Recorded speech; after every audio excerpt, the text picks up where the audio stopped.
This podcast is part of the Planet Broadcasting Network. Visit planetbroadcasting.com for more podcasts from our great mates.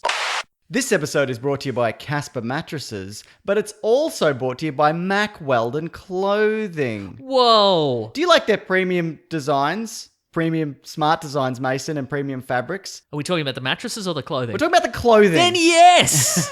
Do you enjoy their simple shopping, the simple shopping experience that they provide on their website, a clean interface? Is it easy to use? How great is it, do you think? Yes, and very great. Oh, very good. That's what I like to hear. It's difficult for me to focus on more than one question at a time. I'm not framing these very well, to be fair. No. It's the only way I'll learn. All their products also are naturally antimicrobial. And what does that mean if it ever had a meaning? Which it eliminates odor, doesn't it? It certainly does, yeah. I reckon you can get a few more bloody words out of them than you'd think. I'll tell you that much, Mason. I don't mind Beats telling my you. normal method of forwards, backwards, inside out, backwards. That's right. Also, if you're not comfortable with your first pair, guess what? You can keep it and then they'll still refund you. And you don't need to ask any questions about that, or they don't need to ask you any questions about that. There will be zero questions on either end. I mean, you could probably ask questions, but they won't ask you any questions. Like weird personal questions. Nothing no. like that. Mm-hmm. Yeah. So they'll just be like, all right, and you keep them and you get the money back. Incredible. Not only does Mack Weldon, they do underwear, Mason, they do socks, they do shirts that look good, they perform well too. It's good for working out, going to work, going on dates. Just living your life, life. Yeah, I love their t-shirts. They're my favourite. Are you wearing one around? I can see actually it. am. Yeah. Mm-hmm. It's a great fit. Snug, but not too snug. You know what I mean? Yeah. Not like, like a weird stretchy material. Yeah, for snug. sure. It's not like you're wearing a boy's medium. That's what I'm saying. It's not like I'm wearing a boy's medium. Like I used to do. That's right. Yeah, I think they're great. I got a bunch of them. They're good. I like it when I've got a few in the drawer. I'm like, yes. Because when you go to get t-shirts, Yeah, and no, you're I like, get you. Yeah. No, Mm-hmm. yeah, Feels good. Anyway, if you want 20% off though, you can by using promo code PLANET if you go to mackweldon.com. That's promo code PLANET at mackweldon.com. 20%. That's good. That's a good amount. Red hot comic book movie news, shooting up your butthole. The Weekly Planet. Welcome back, everybody, to another episode of The Weekly Planet, where we talk movies and comics and TV shows. My name is James, also known as Mr. Sunday. With me, as always, is my co-host, Nick Mason. It's me, I'm here. Just a few things up top, Mason, just a bit of bloody housekeeping. We've guested on a couple of podcasts this week. That's true, we did. Myself on Two in the Think Tank, which is a fantastic comedy podcast. It was so fantastic, you smacked your hand on that fan. I did. I went out to make a big gesture. Yep. And I hit a fan. Does that big gesture indicate how much fun you had on the podcast? Absolutely, it does. They're two very funny guys. They've been on the show before. They filled in on the It episode. That's true, they did. And also the name of the episode that I was on is called Horse Parkour. Yes. So I mean, what else do you need? If that doesn't draw you in. Then you hate animals And fun and sketches. and podcasts. Yeah, did you come up with a fun sketch?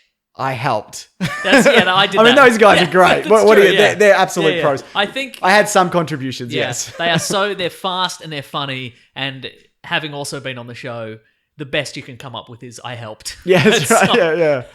Yeah, but it's fun to help. I It's didn't fun to sit be there and there. say nothing. And it was just, honestly, I had an absolute blast. You were also on their 100th episode, right? I was, They come yeah. up with 100 sketches. Because they're around 150 now, so next year they're gonna do a 200 sketch episode. I promised to be on their 1000th episode. So Great. All the whole way through? yes. Wow. I'm committing to Because it. the last one was like 10 hours or something Yep. they did. Yep. Incredible. You're gonna die on that podcast. Doing what I love. That's right. Coming up with mediocre sketches. Helping. Helping while they'll come up with good sketches, and every once in a while I'll just be like, what if a man had too many pillows? What if he did though? What if he did, right? There's no bad ideas. There's just bad execution. Actually, there's a sketch about you in there. Yes. Which might be a good listen. Am I dead in it? Is that the... Maybe. Wow, because I saw after every episode, they do a little break, like the sketch ideas are written down on a notepad and they take a photo of the notepad. Yes. I do believe it said dead Mason. Yeah. So- it was a listener suggested one. Oh, terrific. Yeah. But what was the one you were on? I was on an episode of Vic and Em's Comedy Jams, our friends Comedy Vicky Jams. and Emily. That's it. Podcast. Where It's a new podcast to the network. That's correct, yes. Yeah. And it's called Episode 58. Wow. Don't mean to brag. Was that the name of the episode and also the number, or just just the name? It's both of those things. Oh it's my quite goodness. literal. Okay, Yeah. good. So, Excellent. Yeah, you can find that at planetbroadcasting.com. I can link those both below. No problem at all. And we talked about many things, including a hair incident I had a while back. Oh, where you shaved the side of your Don't spoil it! Don't spoil it! That's fixed itself up. Yeah, Yeah, you'd hope so. You would hope so. It's not But a that's tattoo, the is fear. it? Have you, how short have you ever cut your hair? My own hair? Or like how short has your hair ever been? I used to like shave my head down to like a 2. Yeah, right. Yeah, probably. Because I'm always because I often am like, well, I can grow a beard, so I should grow a beard. Yeah. Or like, well, should I be a man who shaves his head once just to see what it's like? And Yeah. I'm like, but what if I shaved it and it never came back? I heard Chickless said that once. Did he? Well, the story with Chickless was, I remember reading, I don't know whether it was true. I think he was just going bald. This is Michael Chickless, not a guy we know called Chickless. Yeah, Chickless. Not a guy we know who can't get a date. Our friend Jeffrey Chickless. Chickless. We call him Chickless because he can't get a date. But basically, our friend Chickless Yes. is also an actor. Michael Chickless. Michael Chickless.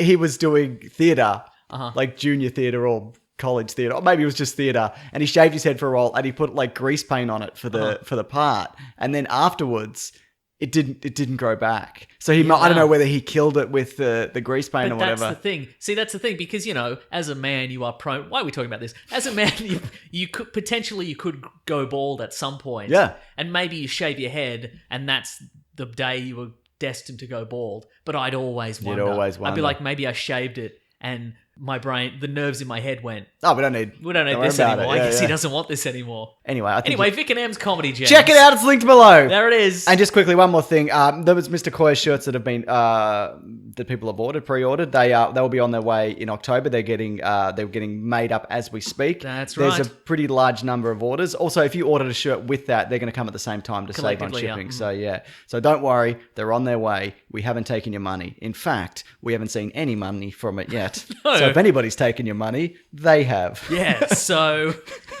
so if you need some torches and pitchforks, Yeah. we'll be with you. No, they're good. They are for very it. good. Yeah, It'll be they're fine, on their yeah. way. I have They're many great of their quality. shirts. Yeah. And they're great. That's So it. I'm excited. I love a casual shirt, Mason. You know that. I like a t-shirt, but I also love a bloody Mr. Koya shirt. I love different clothes. Call me crazy. You are crazy. I didn't think you actually would. Wear the same shirt every day. Okay. Have you seen? I would have saved this for what we read and what we're gonna read. Let's do it. But I watched. It's on Netflix. Jack Reacher, the first Jack Reacher. I haven't seen it. It's all right.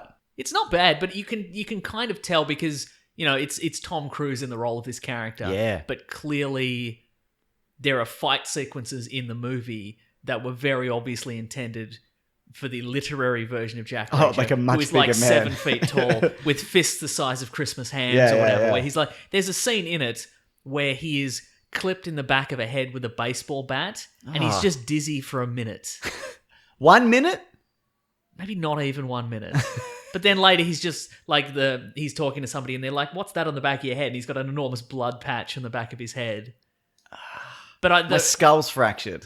well, that's what I mean. So basically, spoiler alert: like a dude takes a swing at him with a baseball bat, and it hits like a door frame, but it also hits his The back of head. his head, okay, yeah. But it's at the same time, I'm like, you'd still die. Yeah. What's the- Anyway, the reason I mentioned Also, this, your occipital lobe, which is your vision, is in the back of your head, so Is he it probably really? would have gone blind. Huh, Yeah. Wow. All right. Yeah. Well, he does. Maybe he does though. Maybe he does. Maybe that's in the post credits. He's like, "P.S. I've been blind the whole time. How good am I?" It's like that movie where, you know, Book the of one... Eli. Yeah. Spoilers. Whatever, yeah. You know, it was the Bible the whole It was time. the Bible the whole time, exactly. Anyway, the only reason I mention that is because at the start of the movie, he's been in Hawaii, I think. Yeah. And he comes back to mainland America to like find justice for this, these murders that have happened or whatever.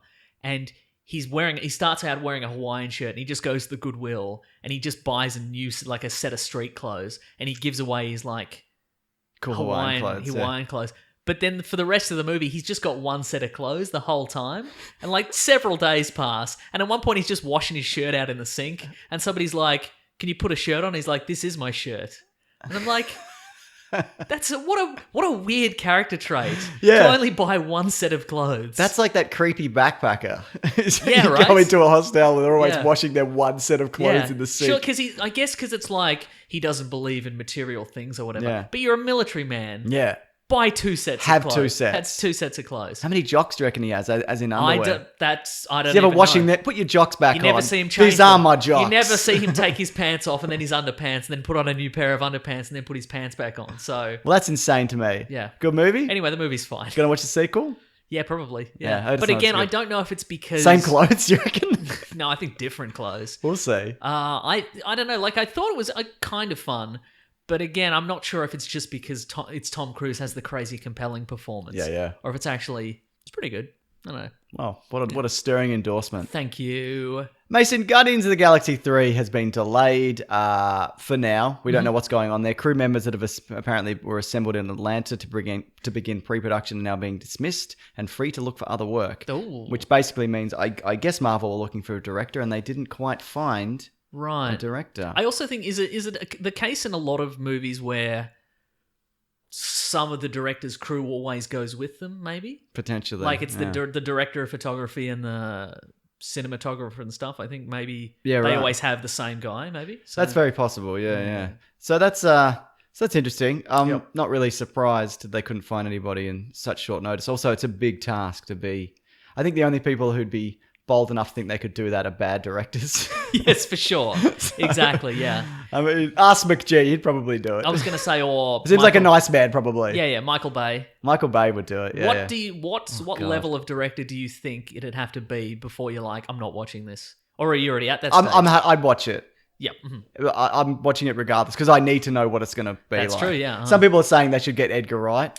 Why would he do it? Why would he do it? Exactly. Why would he do it? I mean, I think he'd be great. I think he'd be a really good choice, but he left for creative reasons. Yes. And also, I'm fairly certain he's friends with Taika Waititi or their friend Lee. And then in this case, another person was let go, and he's going to come back for that. It just seems like a weird thing. It is a weird- yeah, that he would- exactly. I think there's a very real possibility that they'd be able to get him back at some point because they've kind of changed from the way they used to be around then. Yeah, but I mean, I why don't would- think it's why this. they wouldn't get him back to replace somebody who's also leaving in acrimonious circumstances. Yeah, It right, wouldn't- yeah. That would be very odd, I think. Yeah, so I just wonder how long this is going to be delayed for, or, I mean, as far as we know at this point, he's not coming back, but Yeah, right. maybe they delay it long enough where they could then bring him back because enough time has passed.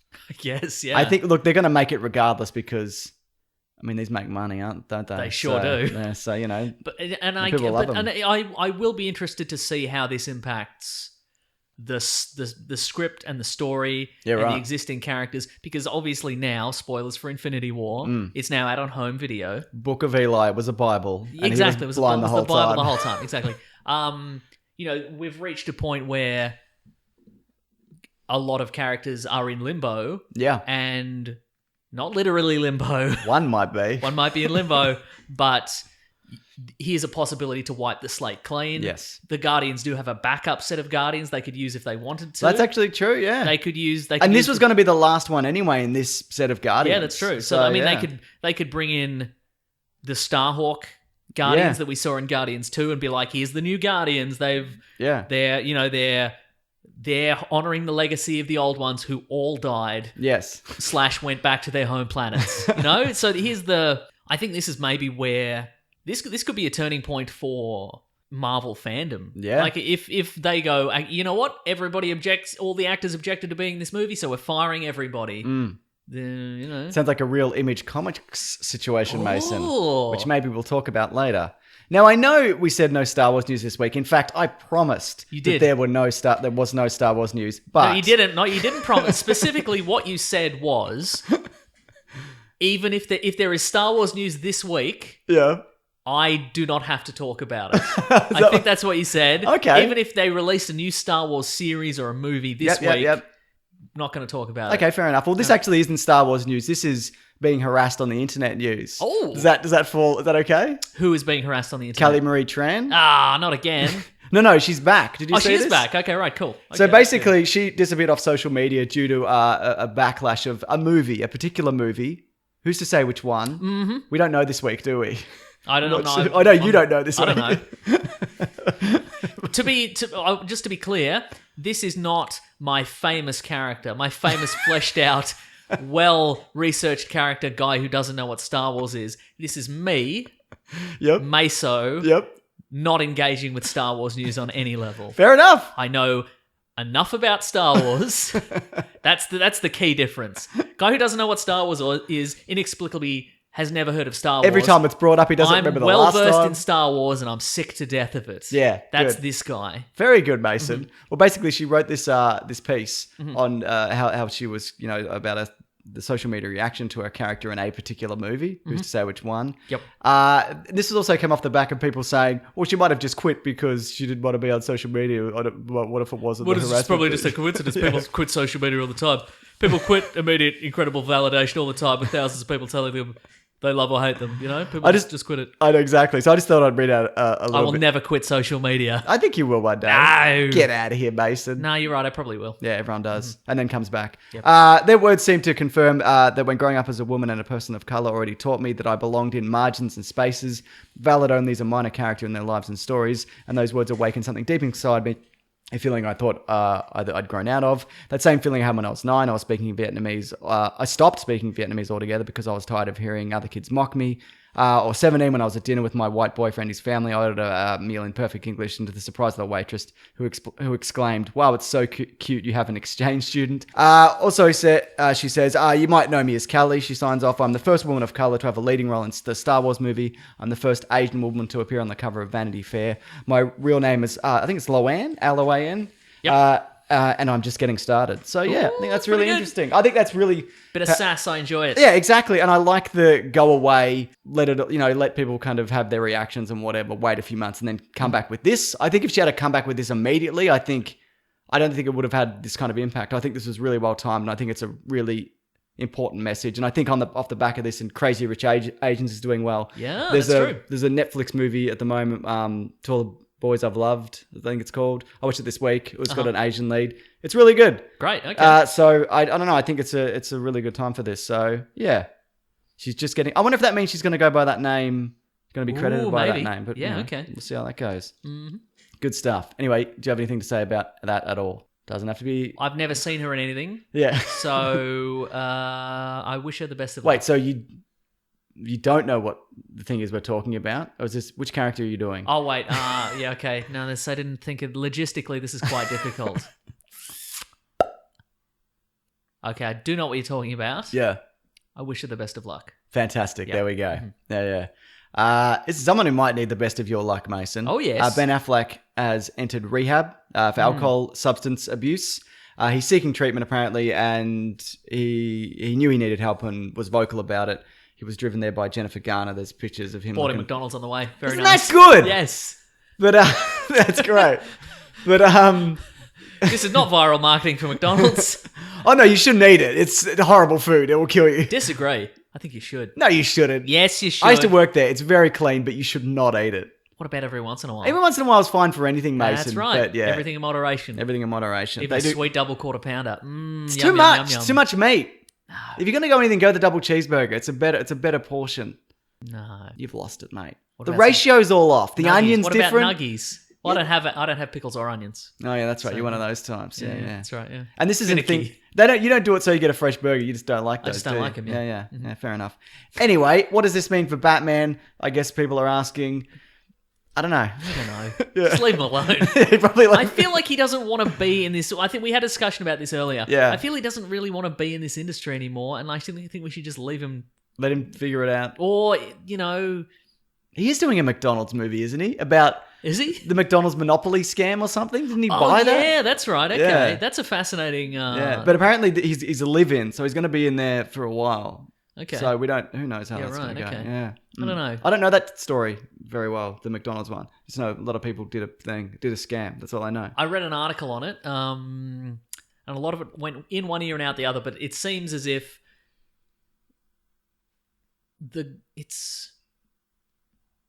it's the guy who was involved in like authenticating and creating the game tokens. Yeah. I think he had access to he had access to like the safe of all the grand prizes, Right, okay. and it was his job to insert them into the prize, like the individual like Yeah. French fry containers or what have you, or the drink cups and stuff like that. And instead, he developed an elaborate web of like, okay, I'm going to give this to you and give that to your friend, and here's an elaborate backstory so you can claim that you won it and all this sort of stuff. So Okay, gotcha. Yeah, Sounds interesting. it is interesting. Very good. Anyway, good luck, Ben Affleck, wherever you are. And Yep. if you're listening to this, You don't have to do Batman if you don't want to. Yeah, you could just quit. Just straight up say, I don't want to do this. Look into your heart, Ben Affleck. And if you don't want to do Batman, that's fine. get some nuggies, sit Yep. on the couch. Oh, so good. That's fine. Get yeah. a double quarter pounder if you want, despite old Judgy McJudgeson over there saying it's too much meat. It's too much not. meat. You're a big man, But Ben you know what? Affleck. Maybe You're if you're allowed.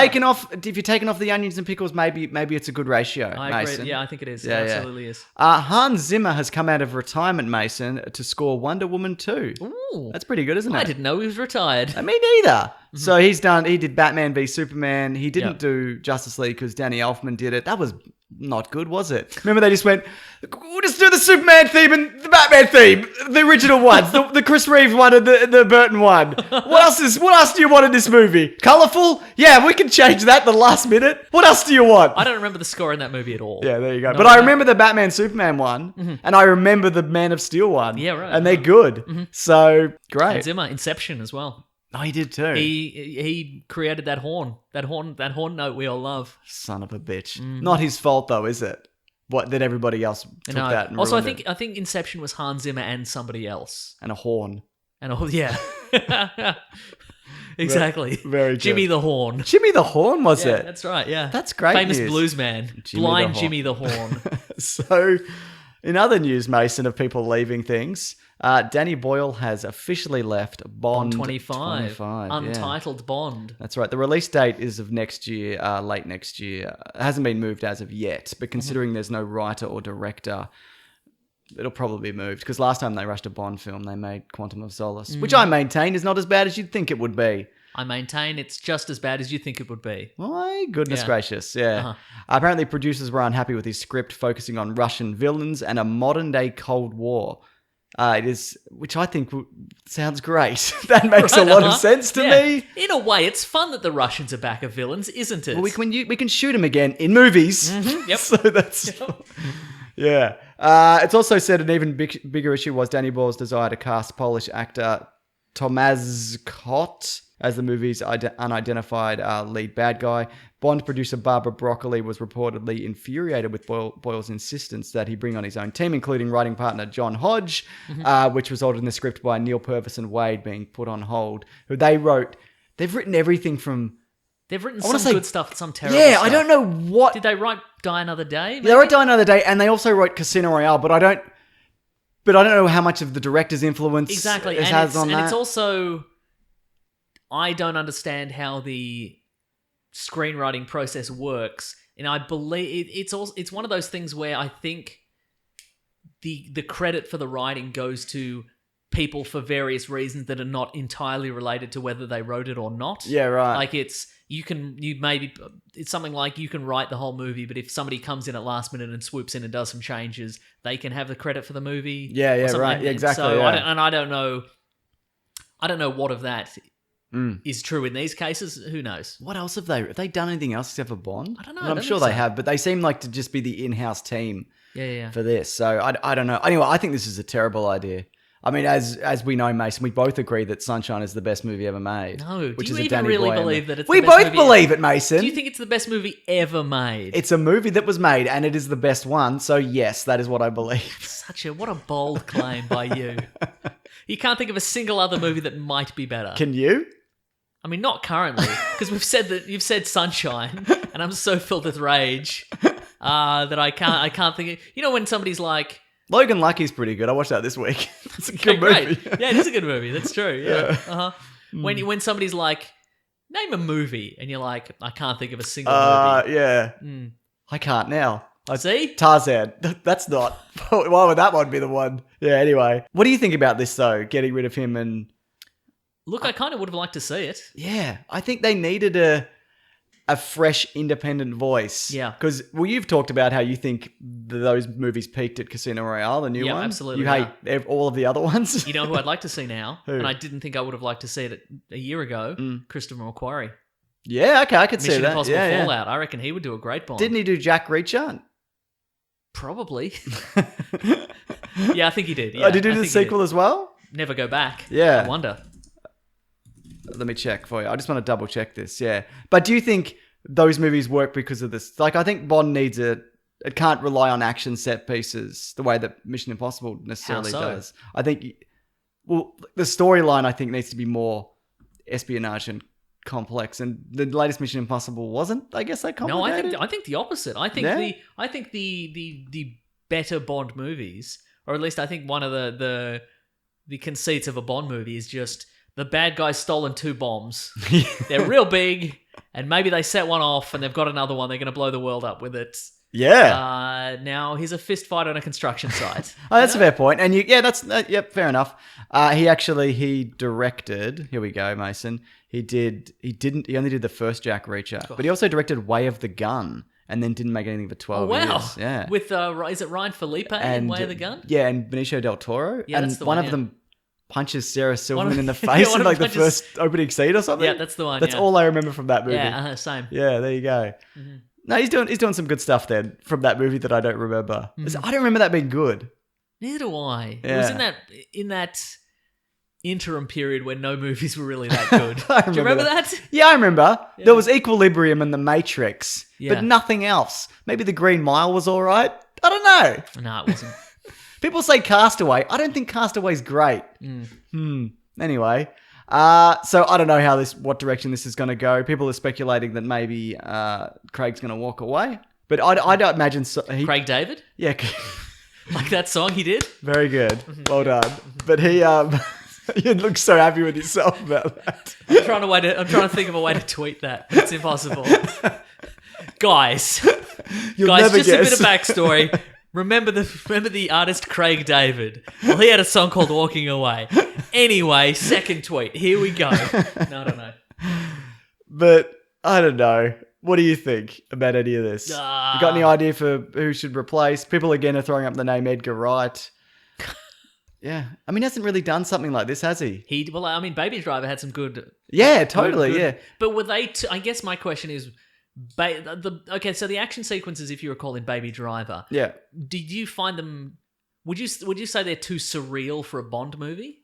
Maybe elements of. I think that movie itself has surreal moments, but Yeah. I think because a lot of that driving is real. I think if you were Yeah. like Scott Pilgrim or World's End, if it was that kind of action, no, that wouldn't work. right. But I think Baby Driver, maybe. Because that's the thing. Because the driving in Baby Driver is real, but at the same time, it is. It's a movie where he drives onto an oil slick and he spins the car through like a with millimeters to spare through a narrow laneway or Yeah. something like that. And I'm like, that wouldn't. Bond isn't that kind of driver, I No, guess. that's is true. it? Yeah. On the current Bond isn't, at least anyway. Yeah, all the other Bonds are the best at everything. Yeah. So that's the thing. It's kind of on this edge of like, does that work as a? Because it's Bond is kind of a heightened reality. Do you want him to be the suave guy who can drive between 2 tables at a Italian restaurant on the I think on the this one sidewalk would or go whatever? through the tables. Yeah, see, that's what I'm talking Probably about. kill a kid on the way. Yeah. Yeah, I don't know. I think he could do it. I think he's shown to be adaptable. So I mean, look, Scott Pilgrim's different than everything else he's done. That's true. And so action-wise, so Anyway, just recast Bond anyway. Just start afresh anyway. You know what I mean? Emily Blunt, that's what I'm saying. Well, someone I saw this on Twitter. I wish I knew where it came from. Somebody said if you want to do a female Bond, a good way to do it might be you make it an M prequel and you set it in like the 60s or 70s. Oh, and that's M. That's Lady M. I think that would be insane. I think that would be such a good idea. And it'd also shut people up about doing a lady Bond. And you could do it Looper style, where Emily Blunt slowly morphs into Judi Dench. In one scene? Over the course of the movie, yeah. But there's one very jarring scene. Yes. Yeah. What do you think about that though? Yeah, that could be cool. I like that. Because I want that era of Bond back. Yeah. So however they want to do it, it's fine with me. Cool, man. Yeah. Okay, what else we got here? Mason, Dominic Monaghan, who you might remember he's in bloody Lord of the Rings. He's one of the hobbits. He was in Lost. Where are we? He's that one. He's that guy, He's in yeah. Lost. That's exactly. He's from the Lost TV spot that everyone saw. He's been cast in a very popular sci-fi movie, which is currently being shooting at the moment with J.J. Abrams. Huh. Yeah. So I think that's really exciting. It's happening right now.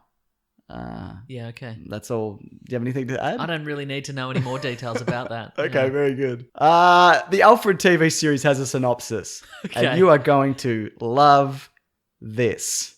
I'm talking to everybody listening, also including Alfred. Hang on, That's just right. That's right.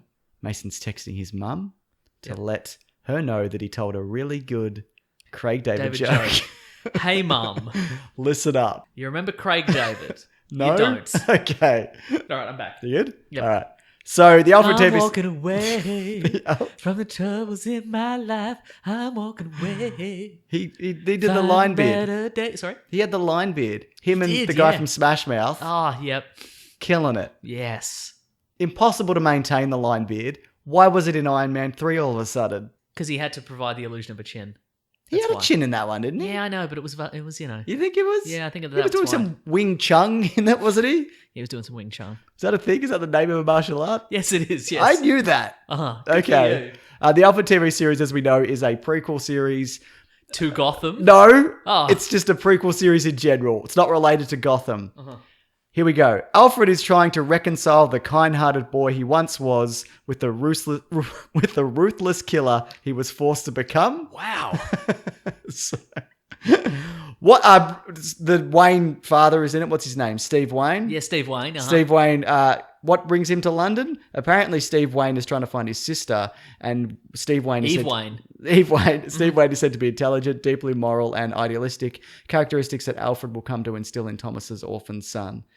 Let's go back to the thing about Alfred being a cold-blooded killer or whatever. Yep. Do you think he's going to be PTSD Alfred or something? Is that what's happening here?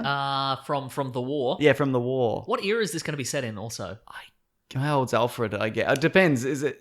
Is it? But that's the thing. It could be modern day. That's and- true, yeah, right? This could I mean, be... they're all vaguely the 30s, aren't they? Yeah, see, That in that's Gotham? even the thing with Or 50s. the thing with anything Batman is do you set it in that Burton animated series verse where it's kind of the 40s but it's also the modern day? There's blimps, but there's also TVs in your car. Exactly. Or do you set it now? Where there's TVs in your car and blimps. Because it would be much cheaper to set it now Yes. than to set it in like the 80s. But a lot of this stuff just films in dark alleys and whatever anyway. That's I don't true, really yeah. think it... Uh-huh. And Gotham City, I guess, is its own thing. Its own thing, yeah. And I guess there's enough existing Sets. Gotham sets. But this also might be London. But you could just make it... Like, There's it's enough fine. old stuff in London. Just so- put the bloody Tower of London in the background and Yeah. you're fine. That's all you need. And it's got a TV in it. Yeah. Anyway, you're going to watch this? I mean, I've watched every episode of Krypton. I'm up for another Batman prequel. So DC prequel series. I hope we get some villain origins in it. I saw they're filming. Like we get a Joker origin before we get Thomas Wayne doing it. Thomas Wayne's still a kid. Oh my God. And we're getting a Joker origin. I I, would think love that would that. be great. Well, speaking of, Yeah. they're filming Gotham at the moment, and one of the people that's seen on set looks like the lead mutant from The Dark Knight Returns. I saw that, yeah. I mean, that is 40 years early. At That's least. so early. Yeah, right? Yeah. Because that's the future. That's the future. It's the 80s future. But it's the future. It's the far decades into the future. Mm. That's so odd, isn't it? Do you think this is maybe a flash forward? It could be. I mean, this might be conceivably what they could do is they could, because the last episode of Smallville had yeah. Clark Kent finally working at the Daily Planet, and he opens the shirt and he's got the Superman outfit. Yeah. Maybe I've seen that clip on YouTube. Yeah. Maybe the final episode is we cut to, or maybe the final couple of episodes are here's 10 years in the future, here's 20 years in the future, here's 30 years in the future. That's not a bad idea. Yeah. I'm pretty sure that's not what it is. I'm pretty sure it's just going to be he's fighting the mutants in modern day Gotham. Probably. I just had a thought though. What Yes. if Gotham transitioned to another era where Batman isn't Batman in between when he retired and comes back? So it's just the eras of Batman Where he's not Batman. That'd be great. And it's just the last season is him just staring. He's looking out the window of Wayne Manor as Gotham crumbles, and he's like, "Don't really feel like being Batman anymore. Don't really feel like it." I'm not feeling it. And then night the bat signal goes on, And he shaves his mustache. yeah, and he's and like, then it ends. yeah, and he's like, "Nah, not tonight though." Yeah. That would be okay.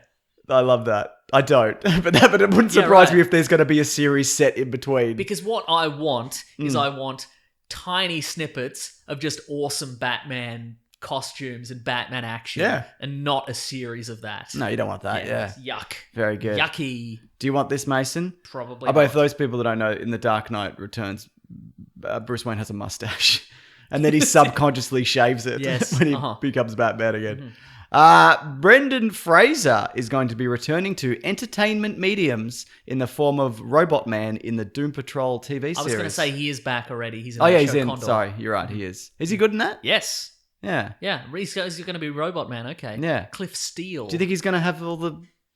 Maybe he's just the voice. Could be. Well, Yeah. but you think someone else is going to be the Robotman, or it's CGI? Not going to be Maybe. CGI. Probably CGI. Yeah. In a TV series? Yeah, what about bloody Lost in Space? Yeah, but that's a lot mostly- of that as a man in a suit. Oh, well, then it's not him. Yeah. I think he might do Somebody suggested, I think this was on it. our Just Planet- imagine him in like a Crichton suit, just a really sweaty, uncomfortable, just the old angular Crichton suit. Yeah. And they've sprayed it silver. Yeah, That would be whatever. good. Or whatever colour Robotman is. I think maybe he's gold. Yeah, I think his head is.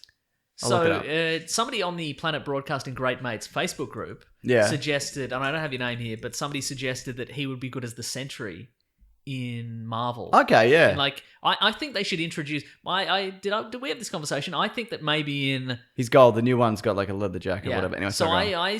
I think that maybe at the end of like Avengers 4, you know, we always have the post credit sequence. Sure. I reckon they do like half a dozen just new origins in the post credit sequence. Just snap them out real Yeah. quick. That'd Just be do great. like maybe like 3 heroes, 3 villains. Yeah. And just be like, there's a new one. Because we don't need a full necessarily for. No, I guess we don't. I reckon I reckon somebody suggested Brendan Fraser as the Sentry. I could see think that would be good yeah. because again he's got that recognition Yeah. as like that kind of Heroic. he's got that heroic look, Yeah. and we know him as like, you know, this Rick O'Connell. exactly Georgia leading the man Jungle. heartthrob thing. That guy from G.I. Joe. Exactly, and then and give him, you know, give him some time to bloody get super ripped. Yeah. And- Well, his body, apparently, he was like, those mummy films ruined my body. Oh right, okay. Yeah, so I don't know whether he's... Well, he can I do that would maybe anymore. even him and maybe do it Captain Marvel style where it's him and then like, oh, you CGI and keep the face. Keep you the know? face. Keep the yeah, face. sure, yeah. Yeah. Keep the face. That's Keep the the best fa- Bon Jovi album. I think you'll find it's a Craig David album. There is a Bon Jovi album called Keep the Faith, Mason. There is. No, I know there is. Yes. Is there one? Is there a Craig David one? No, I don't think so. Yeah. This is Craig David heavy, and I love it. I got one more bit of news. Yep. The actor who plays the tall man in the tall dog suit in a popular sci-fi film, he's coming back for reshoots. Huh. Reshoots because apparently he shot a bunch of scenes for the new sci-fi film when he was making the prequel sci-fi film set in the Oh, same yes. series. But I love this lack of detail. I love it. Can you provide me with any more detail though? That's popular, you know what I mean? People like it. It's Mm-hmm. we had one earlier this year that financially did not do well, Huh. probably even lost money. And then recently, like just before that, they had another one which did well, but it was very divisive to They fans. sound really interesting. They can be, yeah, they can be. yeah. I mean, people have soured on them a little bit. Can you provide me with more information, bearing in mind if I don't like the information, I'll get really angry. Well, I don't want to risk that. But Yeah, okay, so, yeah. let's say there's imagine space Yep. and imagine wizards. Ooh, I like that. Imagine those two things combining, except the wizards don't have swords. They cut people in half with lasers. Wow, that's cool. That's pretty cool. They can do pretty flips. cool. Some of them can't. Can't do a flip. Yeah, some of them are puppets. Some of them are Alec Guinness. It's there's a spectrum. You know what I mean? Sounds like there is. Like they run the gamut, don't they? They do. I mean, thinking of Alec Guinness. Yeah. In various. You're thinking of Bridge Over River Kwai. Exactly, various war movies over the years. Yeah. And then a puppet, you know, like maybe Howdy Doody, the Sure, cowboy yeah. puppet, the I get that. marionette. Yeah. They're very different. They're aren't very they? different, but they both can do the thing that I said. Huh. Imagine a spaceship. Yep. Imagine a spaceship faster than a light could travel. It's the speed of, say, something could travel at roughly what light can also travel at that speed. Huh. Does that make Wow. sense? Mhm. Yeah. Can you express it in terms of a measurement of distance as opposed to A measurement of distance. Yeah. Well, I'm not sure in this universe what their measurement of distance is necessarily. Yep. You know what I mean? I know they don't use meters or miles. It's a- parsecs? Yeah, it could be. Oh, yeah, I could. cool. I don't know. I couldn't tell you. It's fascinating. I love the sound of this universe. Yeah. It sounds like something you could be into if yep. you weren't such a big bitch. Anyway, I think that this new one in this series, this ninth one in the It's a regular series? series, a few of them. Wow. Yeah, I think I think I would have heard of it before. I think they might be in a bit of a panic about what they're going to do. Because as you mentioned, one of them was a little less successful. Little less controversial. A little less controversial, Yeah. And I think because the last one didn't do super well, Yep. and you want something that pleases the fans, but you also you want to do something new. that's So I true. think this reshoots and whatever, if it's true, doesn't surprise me. There are also some set photos that leaked earlier this week for some popular characters. No wizards, no puppets. Huh, okay. But nonetheless, they were there. What do you think? Gambling's popular. They could put maybe like a scene in a casino or something. I think that's been covered. I'm fairly confident. Yeah. I'm not an expert, obviously. all right, okay, But yeah. Kid with a broom. What about him? Put one of those in. It's not a bad idea at all. That's right. Can he be magic? He could be magic. Good magic kid with a broom. Fantastic. Mason, Labor Day is fast approaching in the US. What does that mean there? Specifically, I don't know. I'm not really sure what it means here. I think they dumped some tea in a harbour. Is that true? No. It doesn't sound like labor. No, That sounds like vandalism. Do you think it's something to do with the president with wooden teeth? It could be. What other old things from America can you think of? Ships. Firing a cannon into a man. All those things. Yep. Yep. The age-old tradition of firing a cannon into a man at a music right. festival. Podcast listeners, though, they're invited to say goodbye to summer with Casper mattresses by taking advantage of Casper's limited Labor Day offer. Casper they have an expert team of engineers, designers, researchers, and such, and they prototype and they test their mattresses to meet the needs of all kinds of sleepers, and they provide just the right balance of comfort and support. Are you a light sleeper? Are you a heavy sleeper? Are you a man who spends his days being shot with a cannon at a music festival? You need a different sleeping profile, so you need a different mattress. You certainly do. All Casper mattresses also use premium foams that relieve pressure and align your body so you can fall asleep easy and wake up feeling refreshed. Wow, you can't see that out there, listeners, but he did a double snap and then he waved his hands in front of his face like a magician. You have one, don't you? I think the thing that you always go to of what's great about it, aside from being a fantastic sleep experience, is the unboxing. It's super fun. I mean, it only happened once, but I have fond memories of it. No, I bet. Did you film it? No. I bet if you did it again, not that you would ever need another mattress, Mason, but if you would, I plan to die on this mattress. then you can, then you'd film it, right? Oh, yeah, for sure. Yeah, like the way somebody gets a photo of their firstborn or whatever. I didn't do that, but people do that, don't they? You didn't? No, I did. I was going to say, bloody hell. It did feel weird though. You know what I mean? Because it's like, there's a lot going on. You know what I mean? Prior to that. Anyway, that's for another ad. For a limited time, visit casper.com/savings and you can get 10% off any order with a mattress. This special offer expires September 3rd, 2018. So act now. Terms and conditions do apply. That's a limited time. Casper.com/savings. 10% off any order with the mattress. This special offer expires September 3rd, 2018. So act now. Terms and conditions, they do apply. They That's always right. do. It's important. Read those terms and conditions. I believe so. Mason! Yes? I'm excited. Ooh. I'm excited because this week we're talking about Image Comics. Yes. Now, we were both kind of went away and did our own independent research. Turned out we just watched the same thing. It's an Image Comics mini documentary on the Sci-Fi YouTube channel. It's got so much damage. It's definitely worth checking out. But basically, But after this, why would you bother? you don't need to. This is better because we're adding additional knowledge from our own memory banks, aren't we? Yes, that's right. That's yeah. right. Because I know you were big into comics at the time when all so this big. happened. Yeah. You're well into it.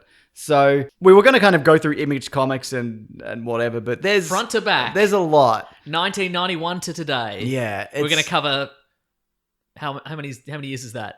21. 27 years? 17. Wow. Only one? 27. 2001. It's 27. Is it? Yep. Okay. Wow, that's a lot. But it's a teacher in me, Mason. Yep. I've still got it. Wow. Yeah. Yeah, so basically we thought we'd kind of run through how it started, some Yep. popular titles, and probably up to where it kind of shifted into what we know as modern Image Comics. So I think it's a fascinating tale of how they have bolstered the industry in a lot of ways, and initially kind of not. Right? Kind of sent the industry into a nosedive. Yeah, well, they were part of it at the Yeah. very least. Yeah, there was a few things going on in the 90s. I mean, it's not entirely their fault. Definitely not. Yeah. But it's not our fault, though. No, it's definitely not our fault, all right? Yeah. Bloody hell. Yeah, that's it. So basically, Image was started by. Can you name the original 7 or 8? Okay, here we peeps? go. All Here we right. go. Well, obviously, Todd McFarlane. Obviously, Rob Liefeld. Yes. That's 2. Yep. Jim Lee. Yep. Whilce Portatio. Whilce Who Potatio. people will know as one of the many patron saints of the podcast. Big fan. Didn't a listener get him to say, grab that gem? Yeah, at what a convention? bloody legend. Okay, Mark Silvestri. Yes. That's 5. Yep. Jim Valentino. Very good.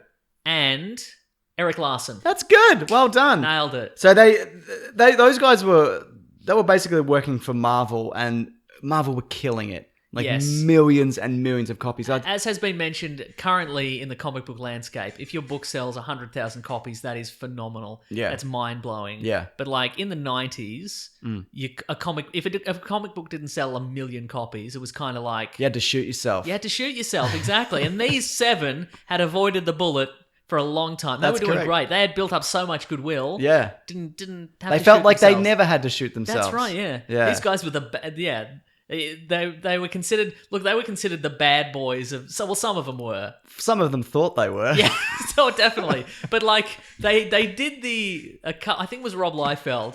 He got the ultimate bad boy prize in that era, which is he got to do a Levi 501 He did, commercial. didn't he? Yeah, that was absolutely. also an honor bestowed upon the creators of id Software, the creators Oh, of Doom. right. Okay, I I think didn't a know couple that. of those guys got to do a Levi's 501. That was the era for And- both of those things happening. Yes. Yeah. Just think of just a pair of Levi 501 dad slacks and a big white t-shirt tucked in. Bad boys. That's back in a big way. Yeah. Yeah, well, working for Marvel though, like they'd had a huge influence on that company. Jim Lee Spider-Man was. Well, I got some numbers here. No, Jim Lee did X-Men. Sorry, Todd McFarlane's Spider-Man. Sorry, 2.5. Did you call him Spider-Man? Spider-Man? Yeah, Todd McFarlane's Spider-Man. Don Spider-Man. Don Spider-Man. Issue 1 sold 2.5 million. I have one of those. Do you really? It's Yeah. worth nothing. It's bagged and boarded. Exactly, yeah. Rob Liefeld's X-Force sold 5 million. Yep. And Jim Lee's X-Men was 8 million. Million copies, yeah. Which is still the biggest selling comic of Yeah. all time, which is insane. He didn't even get a Levi's commercial. You know what? I also think I have an X-Force #1 somewhere. Incredible. Bagged and boarded, one of 6 million. Which Worth of nothing. Which of these creators got to play one-on-one with Godzilla in a basketball commercial? Is there an actual answer to that? No, Or there's you not. thinking It of was Charles Charles Barkley. Barkley. Yeah, I was going to say, yeah. So they were crushing it. And I guess there'd been a history, well, you know more about this, of Yep. comic creators just being screwed out of royalties. Yeah, I mean, Marvel and DC well, I were mean, famous it's- for it. Screwed out is maybe not. I mean, in some instances that is true. In Yeah. some instances it's not. Yeah. Because in some cases it's like, who knew? Where who was your knew what- platform to build Yeah, this? who knew that this was going to become popular? You know, I mean, Jerry Siegel and Joe Shuster famously created Superman. And Jerry Seinfeld created Seinfeld. Exactly, he's doing quite well. Yeah. He's got so many cars. He was wise to go independent of Marvel to do that. Absolutely. But so Jerry Siegel and Joe Shuster famously created Superman for DC, and they gave over all their rights to it. And now, of course, it's it's lunchboxes, it's action figures, it's movies or whatever. And for a long time, they didn't see a penny of that because Yeah. it was just like, well, you got paid for. Did they die without seeing it? I know their families get it now. Or they got it late in the day. Or one of them did. Think they got it late in the day. Yeah, right. Yeah. Yeah. Mm. And so and the comic book industry is famously been work for hire. Yes. You get paid for your day's work, and you Do the art and fuck off. yeah, exactly. That was That's basically right. And how so it if you worked. create a character Yeah. for one of the big two, they own it. Yes. And you don't see any, like, if again they put it on lunchboxes, they make a movie or whatever. So like Todd McFarlane, who was working on Spider-Man, created Venom. And so I think Todd McFarlane got a pretty good deal. He was so well regarded. Like he created that look of Spider-Man, which I think is quite standard now. Yes. Which is the super bendy limbs, the kind of the Totally, very yeah. dynamic look. And the detail on the webbing and the Yeah, and all so that, like yeah. prior to him, Spider-Man swinging down on his web looked kind of like a trapeze artist, like kind of Yes. all like one, kind of angular and like one kind of like a banana. He looked like a He did he look looked like like a a red and blue banana. banana swinging by on a piece of string. Yeah. and Todd McFarlane was like, because if you look at Spider-Man's like Marvel Universe bio thing, it says he has incredibly elastic limbs and Yeah. he's superhumanly strong or whatever. So Todd McFarlane clearly read the bio and went, well, just have him spider-like, have him like Yeah. his limbs splayed out in And the all directions. proportions are Kind of, different. and kind of like unnatural Yeah. bending or whatever. And yeah, again, this huge spools of webbing flying all about the place, kind of like so much detail, and people clearly respond to that. Eric Larson also, he worked on a Spider-Man book, and he had kind of a similar look. It was really quite dynamic, and kind of like they brought this energy that prior artists really hadn't. And so Todd McFarlane got his own Spider-Man book. It was just Spider-Man, and I think he got a pretty sweet deal for that. Right. Like some decent royalties, but again, like anything you'd done prior to that. Not so much. Selling 1 million copies, you get what you did for that day. You get what you get, and you don't get upset. Except in this case, they got very upset. Which I think rightly so. And so Rob Liefeld's idea, the Michael Jordan of comics, as he calls himself, to go to be independent of this situation. The studio system, yeah. So they weren't all on board at first. The big hitter they wanted to get was Jim Lee. Are you aware of the Traveling Wilburys? The band, the Traveling Wilburys. I am familiar with them. They have it turns out they and Image Comics have a similar trajectory, because a lot of the Traveling Wilburys teamed up kind of by accident. Right. Like it was George Harrison needed to create a B-side for one of his singles, and then I think he was in America and Bob Dylan had a studio. So he's like, I'll just go over to Bob Dylan's studio and record it. And then he was like, I left my guitar at this other guy's house, so I'll go and get that. And he went over and he was like, I'm recording this single. Do you want to come over? And they went, okay. And then just a whole bunch of them got together and they recorded a song, and they're like, this is too good to be a B-side. Yeah. I'm just going to... We're the best band in the world. We're the best band in the world. Yeah. And they were for a minute. They were the Michael Jordan of best bands in the world. Exactly. That's when Michael Jordan is born. Yeah. They were the Rob Liefeld of music. Exactly. But like Image kind of had the same thing, because I believe Todd McFarlane ran. So they had a couple of people together. It was Todd McFarlane, Rob Liefeld, Mark Silvestri, I think. And Todd McFarlane ran into Jim Lee at an art auction. Yeah. It was just like, tomorrow we're going to go into a meeting with Marvel. 7 a.m. we're going to go in. Do you want in? And they thought he would be like, nah. No, thank you. I'm pretty good. But he was like, all right, take it. And that's interesting, because they were like, okay, we're all the hottest. We're the biggest selling artists. It's either now or never. Yeah, absolutely. And they were like, yes, it's now. And I think that was interesting. What was interesting is, I can't remember who it was. It might have been Jim Valentino. I might be wrong. He was like, I'm kind of bored of comics. I've done the X-Men and whatever. I've done everything I want to do. And this is an opportunity to create something for yourself. Because there wasn't... I'm trying to think. A lot of the new Marvel characters from that time, there's not really... They've kind of been established, 30 years prior to all this kind of happening. What I love about this, though, they went into Marvel and said, we're all quitting. And then the next day they made a deal, they made a meeting with DC. Yes. And went in and said, just so you know, we're going independent. Yes, so there's no reason for that. No reason to do it. And it seemed like Liefeld was really into that. Yeah, it seems... Just kicking sand in people's faces. That's a bad boy thing to do. Boy, is it. Because at the That'll time, get you a jeans commercial. Because I believe at the time... some of those guys had worked for DC. Yeah. But like Jim Lee was Marvel exclusive for a long time. Which is weird, because he's such a huge DC he's since component gone back, now, yeah. But they went in, and apparently they went through the doors, and DC were like, we're getting Jim Lee. And they're like, P.S. you're never getting Jim Lee. We're just here to show off that we're doing this. And I guess to some, like, they didn't need to do this. No. They didn't need to do this meeting, but they were just pretty funny, though. Yeah, it is pretty funny. Power move. So they established Image Comics February 1st, 92. I thought there was something interesting from the documentary, was that Rob Liefeld wanted to get Jack Kirby Presents in the corner. Because all Marvel comics for a really long time have had, like, Stan Lee Presents at the top of every one. Yeah. And Jack Kirby, again, was a guy who had quit he'd worked for Marvel and quit Marvel, he'd worked for DC, he'd quit DC, he'd come back and forth because they gobbled up his ideas and they didn't really compensate him for him. They did in the end. But a lot of credit, but he got very soured on him. Yeah, a lot of credit. He created a lot of stuff, and a lot of credit was not given to him. And so they were like, wouldn't it be funny kind of thing if they were like, get Kirby to as the face of independent comic books, or like the granddaddy of telling the big two to... I think they should have done it, because I think they ended up not asking him. I think they just spoke to him about it. They spoke to his wife at the time, who said, I don't think they ever spoke to him directly, but they Yeah, spoke to his yeah. wife, and she said he supports you completely. Yeah. Off the back of this, though, the Marvel stocks dropped dramatically because they Yeah, lost right. some major talent. And I got the core principles here of, I mean, I'm sure there are other rules, which we'll get into. Number one, pouches. Pouches. Every character Absolutely, has so many yeah. pouches. Everybody own their own stuff, and a company just take a percentage of the sales. Yes. The only thing owned by Image is the logo in the Image eye. Don't interfere with the work of others, which came into play later Yep. when it kind of started to fall apart, Don't eat yellow snow. which a lot of people did. Yeah, that's right. You know, because they were the bad boys of comics. That's right. Yeah.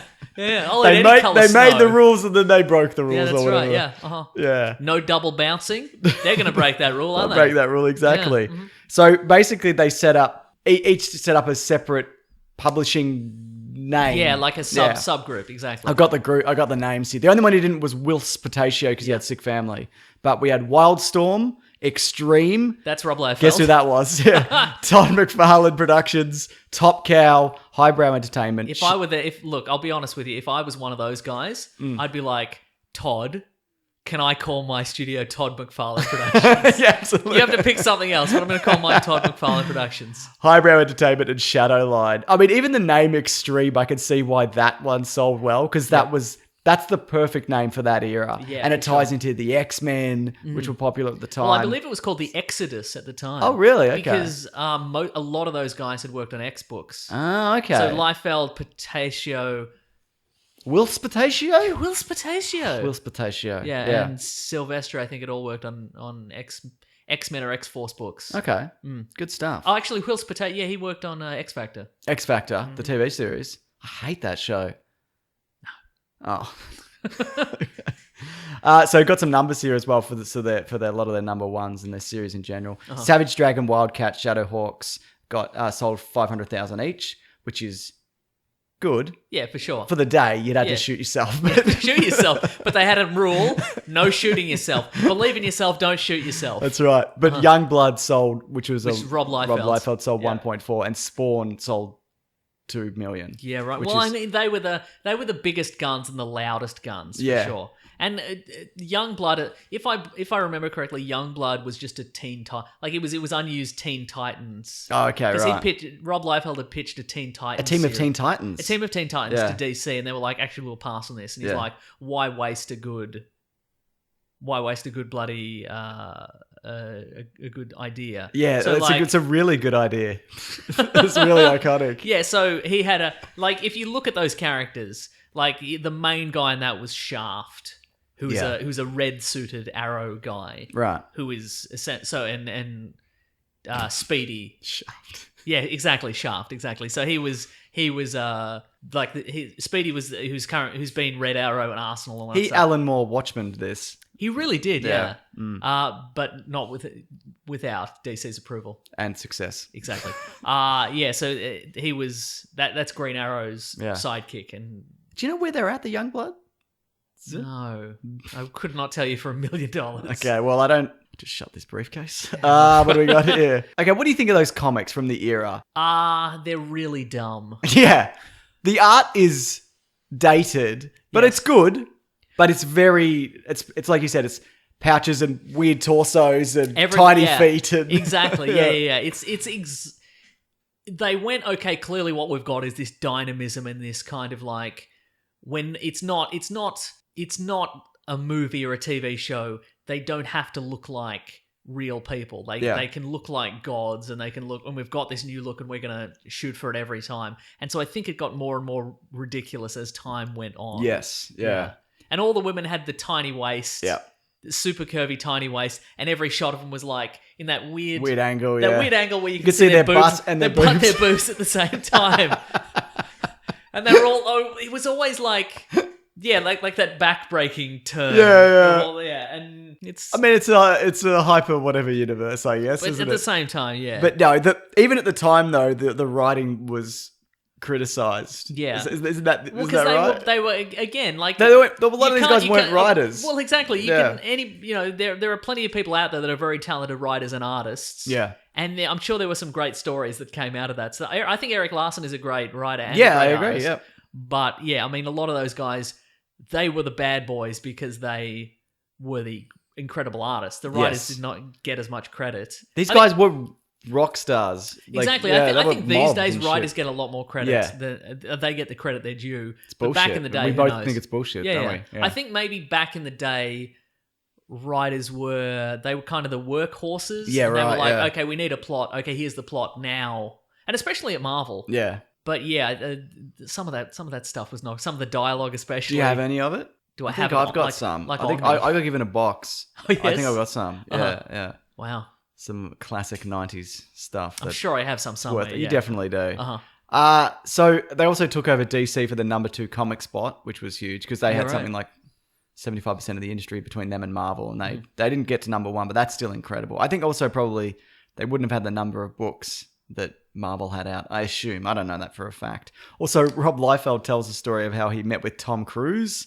about a movie role. Yep. And he was late, and Tom Cruise pulled him aside, and like Tom Cruise ripped through him. Wow. About being like, listen to me, you could have had the courtesy to call ahead and up Tom Cruise. Yeah, and then right. afterwards he was like, but let's make a great movie. Okay, let's go. Like, it was, Yeah, right. he really Tom Cruised at him. That's incredible. This movie never happened. None of these movies ever happened except Spawn. Except for Spawn, Uh-huh. which we'll talk a bit. There were some animated series which we can get to, but they were taking all these Hollywood meetings and whatever. Or Rob Liefeld was in particular. He's still very much interested in making that happen. I mean, he's always banging on about Deadpool and X-Force Yep. and whatever, even though the things that people like about that series He didn't are create. unrelated to him. Yes, right. But he's Michael Jordan in a lot of ways. That's true, yeah. He fought Charles Barkley in Yeah. that commercial. He plays golf and he grew a Hitler mustache that time.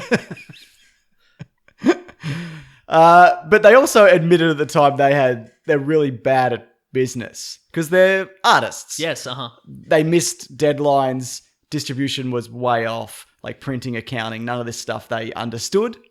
Business is hard. Yeah. As someone who lets Claire run the business, it looks hard. Sure does, yeah. Yep. So they brought in Larry Marder from Marvel. He was hired as an executive in '93 to kind of fix things up, and they also started taking on other writers. Alan Moore came in, did some stuff, which That's true. I'd imagine would have appealed to him because he'd been screwed multiple times. That's true, yeah. and all that kind he of thing. did for anybody, I'm sure I've mentioned this in the podcast before, Rob Liefeld had a series called Supreme, Yes, and on the very surface level, it was like a kind of a Superman ripoff. Yeah. I can say ripoff. And he went to Alan Moore and said, do you want to take a crack at this? And Alan Moore said, yes, but I'm throwing away literally everything about the character except for the name. Yep. And he went, all right. And that's such a good run. Yeah. If you can track that down, I'm sure you can get it digitally. So would you say start at Liefeld and work your way to more? No, unnecessary. Just the Liefeld stuff. No, you're misinterpreting what I'm saying. I feel deliberately. Just get the Alan Moore run. It's really, really good. It's kind of like a retrospective of the world of Superman. Yeah, right. But it's not Superman. Yeah. It's kind of like Black Hammer. Yeah, The that's modern day Black Hammer, which continues to be amazing. which is a love letter to superheroes, but it's not the superheroes you're thinking Yes. of, kind of thing. And It's that's what Supreme is. It's kind of this love letter to Superman, but Yeah. not using Superman. Because of all these dudes and all they're all the big main players from the day. Cracks were starting to show, Mason. Oh. Image was split into groups. There was like studio collaborations with like a whole lot of different teams working, and then there were solo books. And apparently the solo books they went out more regularly than the Yeah, right. which okay. is strange that would be the way that but that worked. Also, this is about time when comics were about to crash in a big way. Yeah, right. They were going up in price because all the classic stuff was being rediscovered. You know, issues of Superman were selling for hundreds of thousands of dollars or whatever. And so people were buying up all these new issues thinking that, we've talked about this Yeah, before. we've talked about speculative madness, which happens in a lot of industries, but it's kind of like people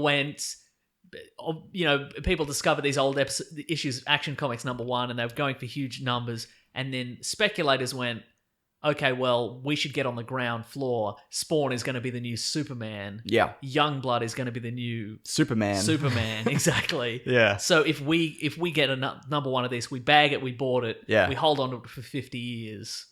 We're gonna. I've seen video of people going, "This is my retirement fund. Yes. 'Cause I'm gonna sell Yes. these comic books." For some reason, nobody twigged that the reason that Action Comics #1 is so valuable is not just because it was the iconic appearance of Superman. It's because back when that comic was published, nobody cared about comic books at all. Worthless. It was like the newspaper. Yeah. You read it, you threw it away. If you've got the first newspaper as well, Oof, look out. cha-ching. Yeah. But so there's that. I mean, so there was so few copies in existence that that's why it became worth something. The fact that there were 8 million copies of X-Men #1, all bagged and boarded and hermetically sealed, so they would never degrade. Yes. Means they'd never be worth anything. You're gonna have to wait 1,000 years. Yeah, that's it. Exactly. And you'll be dead. You'll and be even then, dead. no one wants them. Exactly. But also in 1996, 9 out of 10 comic book stores were closed. And this was also the Image guys. They're like, look, we were partly to blame for this. Yeah, right. But they also said the Marvel variant covers were a big deal. You know, they'd do like 5 or 6 an issue with various holograms. They'd have and holograms, whatever, metallic covers, Yeah. prismatic covers. Prismatic. I have been Wait, what's prismatic? like holographic. Pragmatic? Yeah, there's some very pragmatic covers. Yeah, exactly. Yeah. Always pay the bills first. You got to. And then splurge on something for yourself. That's you know? important. Yeah. Yeah. Mm. But like, I've been going through my the stuff I stored at my parents' house. I found a lot of holographic covers, bet and you did, metallic yeah. covers. Oh boy, Absolutely, let me yeah. tell you.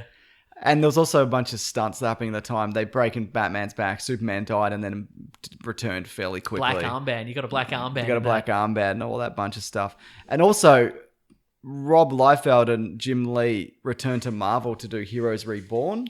That's to true, they did. So Marvel wanted revitalize the franchise. Marvel. All their books were selling shittily. Yeah, Or so some were. Marvel wanted to revamp.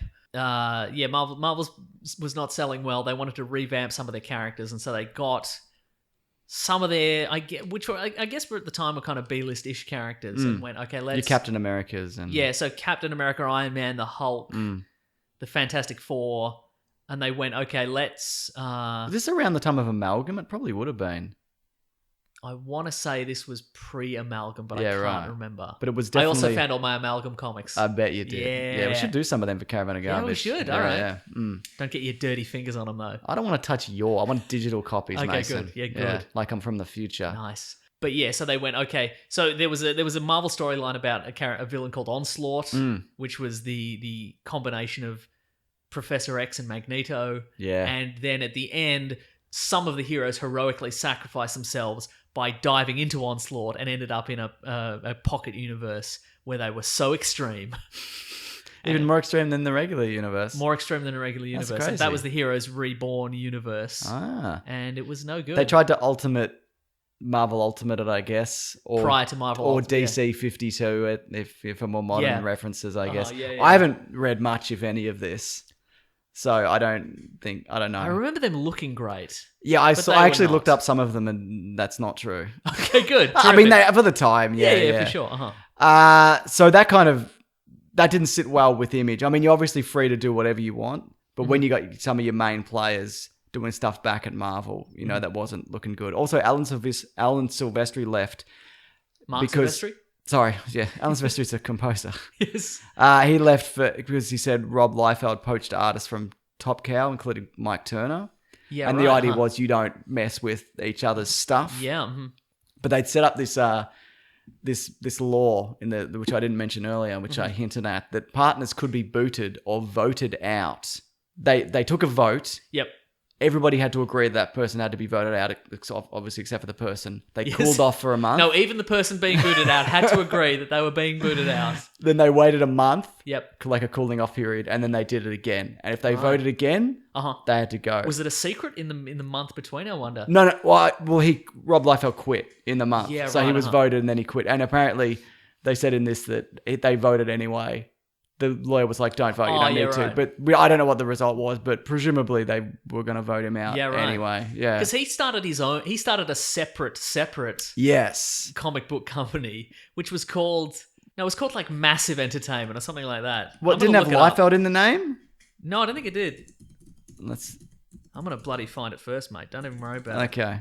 Maximum Press. That sounds There we right. go. Yeah, there we go. He created a separate company called Maximum Press, and he started poaching other creators. And he's like, "Come work for Maximum Press. What a It's legend. better than Image. Image is garbage." It probably was. No, it probably wasn't actually. Also, Jim Lee sold Wildstorm to DC. Back to DC, yeah. Well, not that. Not just for which is nuts. Who then sort of folded it in, but then didn't.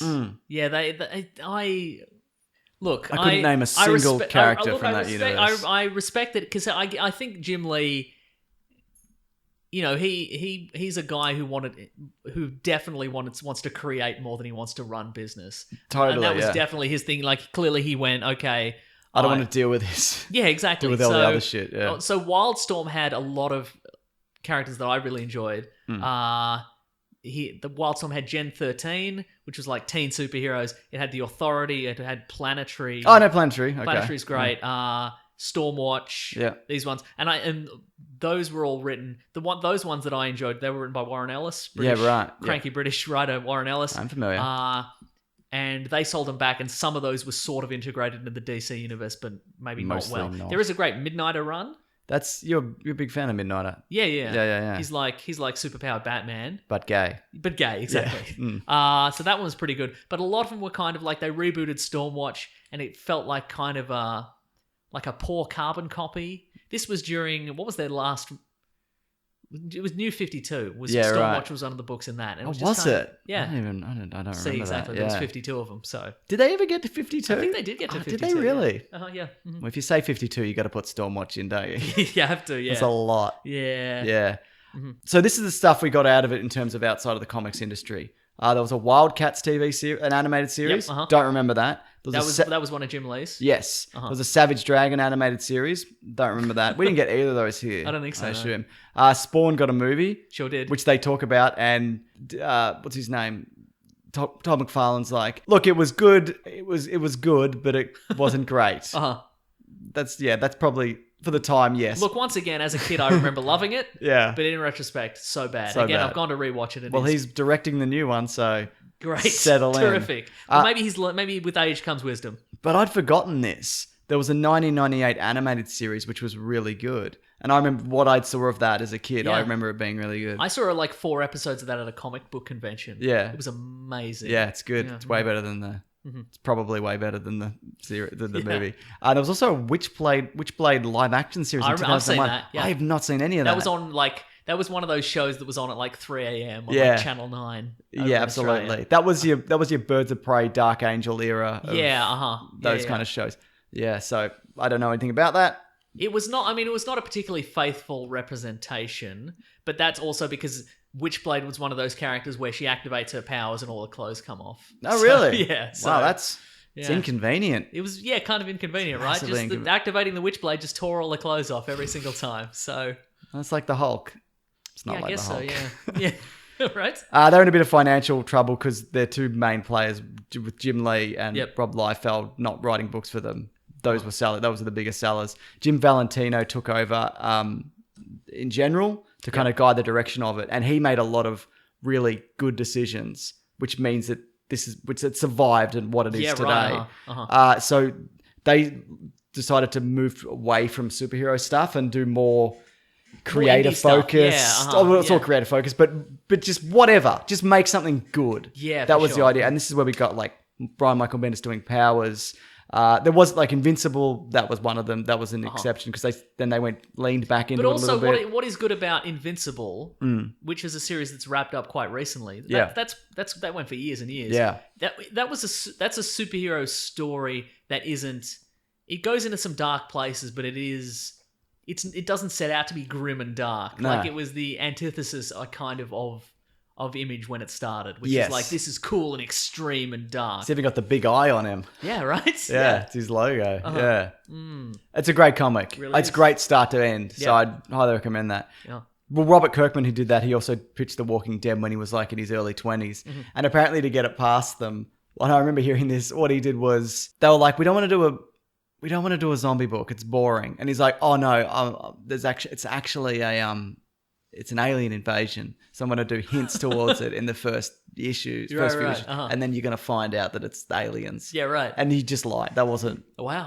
true. Are there any hints to it? There's nothing like that. And Okay, they even great. they talked about that in the documentary, actually. Yeah, right. But each book for that, they were saying, initially, like a comic sells a lot. Second Yep. one does about half. And then it kind of, it levels out, evens out somewhere. But this one, Walking Dead just kept building. So every issue would sell more than the previous issue. It was huge. Like right. there was the first kind of hit outside of the original stuff. Yeah, for sure. Yeah, and it's still going, and it's still pretty good. Yeah, and then you got like Brian K. Vaughan, Mark Millar, a bunch of other people coming on doing. You got your Kick-Ass and Saga and bloody Wicked and Divine, Sex Criminals, Matt Isn't that Fraction. interesting that it started out as kind of the not even the most stereotypical superhero stuff, but like the most stereotypical copies of superhero stuff. A lot of it was kind of just no good. There's no good, exactly. Well, I think that was so smart to go this way because I think most of the stuff I read is Image now. Yeah. If I want to read something interesting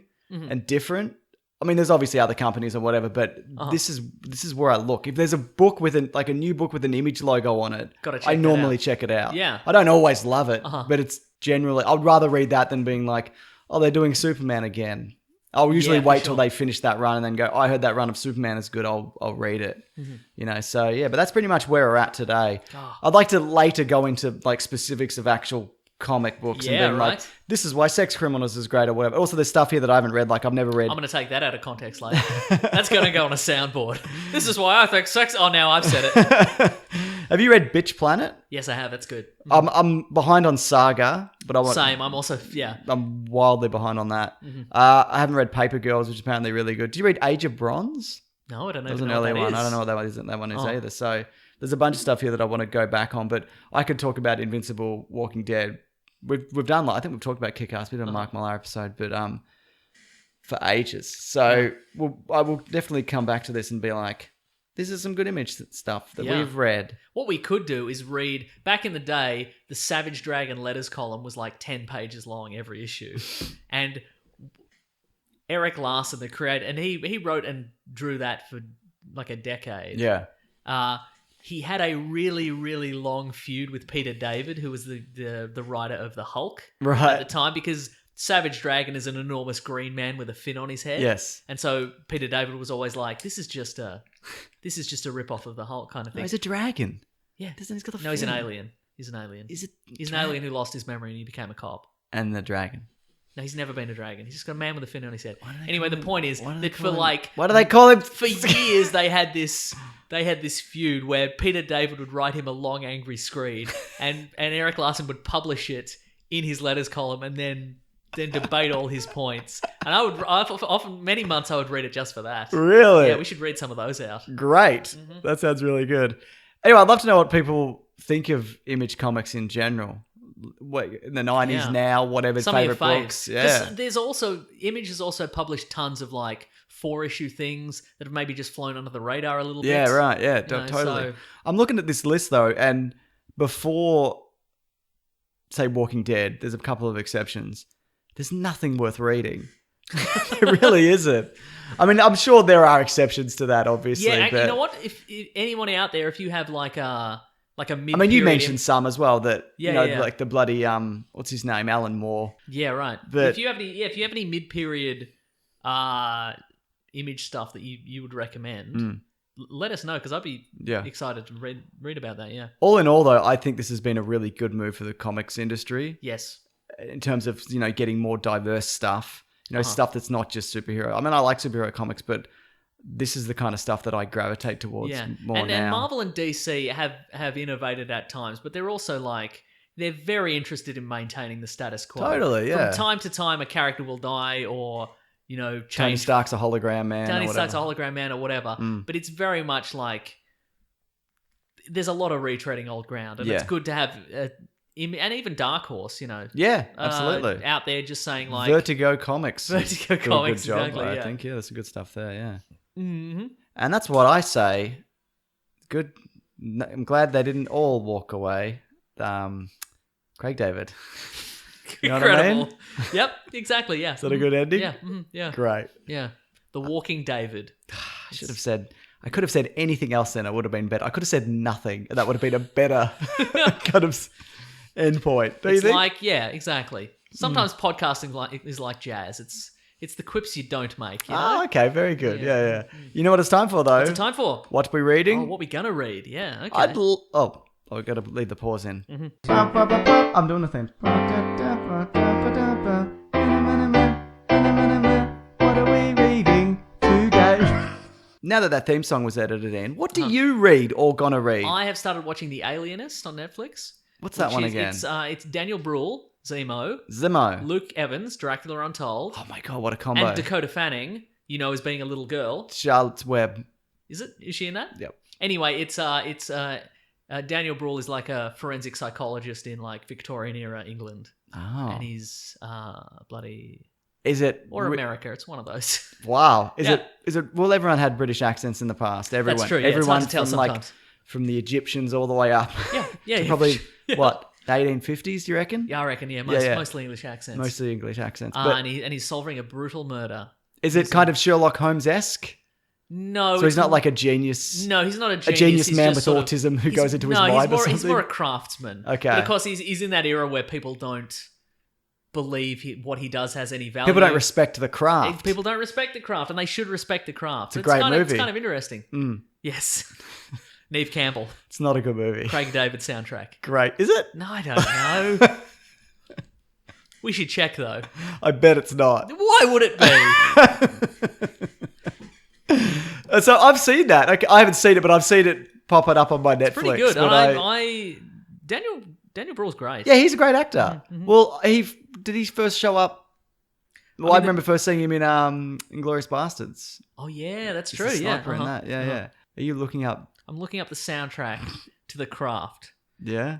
Oh, Our Lady Peace, Letters to Cleo, Sponge, I don't know. the any cover of of How Soon Is Now. Matthew Sweet is on here. What did he do? Wow. He did that song Girlfriend. Doesn't matter. I'm thinking of a lot of... Elastica. Oh, Space Hog. Wow. Now that's a 90s soundtrack. What's Space Hog? Space Hog did that. The lead singer of Space Hog is married to Liv Tyler. Ah, they did that okay. song In the Meantime, which you'd know if you heard it. I like that song. You know that song. It's a good song, It's a probably. good song from the 90s, yeah. Yeah. Yeah. Great. Terrific. So, worth checking out. I would Space check- Hog. The band Space Hog. Their album Resident Alien, 1994, probably. I don't know. It's a very Image Comics Oh, appropriate. so Image Comics. I bet some Image Comics came with a CD, or you could redeem it for a CD of like, listen to this while you're reading this issue of Youngblood. Absolutely, yeah. Oh man! I also recently uncovered a book. It's called Bonza. Yeah. like I have it. It's like a history of Australian comics from like 1900 Oh, to yeah. like the mid 90s. Oh man, Is there good stuff in there? no, no, I'm just kidding. There's some good stuff in there. Cool. I'll let you know some highlights when I get through it. Well, if we're talking Australian comics, Mason, Yes. this comic isn't Australian. There was a Terminator comic issue 1 called Sector War, and basically it's set at the same time as Terminator 1984, and a different Terminator goes after a different person, a rookie cop in the same era, like the other side of LA during the Sarah Connor situation. I really liked it. I thought it was fun. Wait, so what is that? Why is that? Why- I think she's a general or something. Or, Oh, okay, or right. So this maybe is, she'll turn out so to be. this I don't is know. this is the Terminator by way of Terminator 3. In what sense? In the way that Terminator 3, the Terminator was after all of Oh John yeah, Connor's yeah, generals. something like that. Yeah. I assume. Yeah, Catherine Brewster. Catherine As an Brewster. example. Yeah. Yeah. So yeah, I haven't read a Terminator comic in, I don't know, since we did one, Yeah, right. and Uh-huh. this is one. Since RoboCop versus the Terminator Kill Human. That's right, which is the best comic The ever best made. one, which is the fan fiction. It's where RoboCop inserts himself into Terminator 2 fan fiction. There's a video on my channel about it. So You should good. watch It's it because incredible. it's If amazing. you've never read that. That's like a pre-Caravan of Garbage. Is it really? Yeah, Okay. it feels that way. Yeah, Huh, it's. okay. I think either I got What's the it idea. called? This one's Sector War. Yeah, Sector War. Okay.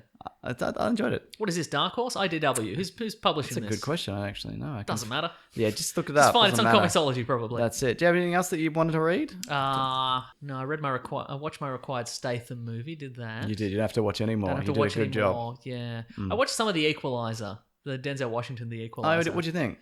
Denzel Washington's very charming. Yeah, it's I don't know if alright. It's a great It's movie. an okay movie. Yeah. Would you watch Equalizer 2? No. No. Probably Would you not. watch Threequalizer? Three Equalizer. Which is definitely you not better happening. believe it. Yeah. Well, I don't know how this one went. Yeah. Yeah, I heard the think second it might. one's mostly the same. I'd probably watch it if it was. If it was literally in front of us, Yeah. let's say the TV turned on spontaneously by itself, Yeah. and there was a new Equalizer movie on it, Threequalizer. Threequalizer, that it's come through time. Is he holding a hammer? He's holding he's holding 3 guns because in the poster for the second movie he's holding 2 guns. Oh, so he'd in have this to hold by- 3 guns, yeah. Yeah, rule of 3, so he has to be carrying 3 guns. Wedged in his butt cheeks. No, he's got like It's facing out, just for safety. yeah, for sure, yeah. No, he's got one in between his knees, like a one-man band would have, like some symbols between his knees. He's got a 3rd gun there. He's ready to Yeah. threequalize. He's got a one knee's got a gun on it, and one knee's got like a plastic hand. So he's going to need to do He's gotta like clap 'em He's going to together. need to do a little shuffle. and the Okay, gun will yeah, I fly, get you, yeah. Wow, So very good. would you watch that? Yeah, I'd watch it right now. I'd stop this show and watch that. Yeah, same. Yeah. But we Because can't. what scenario? How is it appearing on the TV? Exactly. That's worth investigating. Is it isn't ghosts? Wouldn't be ghosts. Is it movie producers trying to get to us? Trying to pay us off? Oh, I see. Yeah. Yes. Good. Then I highly recommend Threequalizer, 3 guns That's this yep, time. Yep. Ready for that letter? Ready Yes, for that I letters am. theme? We'll talk Good letters. stuff. Here we go. The classic one was letters, oh letters, we love you.